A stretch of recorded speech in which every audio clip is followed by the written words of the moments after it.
This year I have a much higher structure than I ever have. When I first started doing CHAMPS, I took the inventory and it really said that I was a very low structure teacher. I look for the flexibility, those teachable moments, and there are a lot of surprises along the way because of that. But this year, because I have students that have rigidity in their life or they have high anxiety, they're really looking for that structure that I have to implement with CHAMPS. Schedule on the board that they look at and they can see what their agenda is for the morning, and then we go into announcements and then our morning meeting, which is really the best part of our day. They have about 20 minutes where we build community. They can talk about things that are important to them. We have usually a guiding question. So in PE class, we have different areas. All of our expectations are listed in terms of behaviors that we want on the walls. I have a chill zone area. Chill zone, we can use that for students to take a break if they're having a tough time, solve any problems, or just need a minute to themselves. They can go to the chill zone. It's written out what they need to do there and a timer, and then they come back in when they're finished. So everything in our classroom is color-coded based on what the expectation is.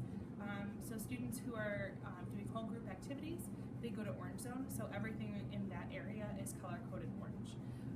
Everything in a small group activity is color-coded in blue, so we have things hanging above blue zone, all the stools are blue, all of our buckets in that area are blue.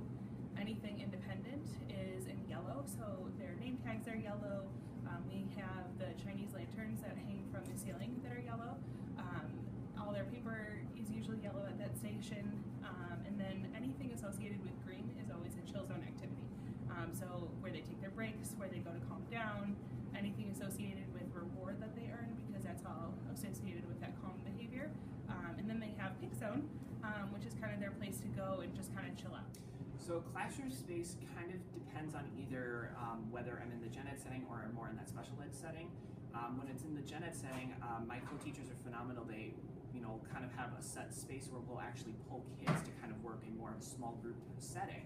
So we'll have 4 or 5 students at a given table, and we're just working through processing any of those challenging areas that we just can't really seem to get past as we go along. In more of that special ed side of things, we actually are breaking up into groups based on tiers, tier 1, tier 2, tier 3, based on academic need, where it is a little bit more diversified. So that's one area where I usually tend to put myself right at the front of the room and kind of work as a whole class for a bit, maybe no more than like 15 minutes.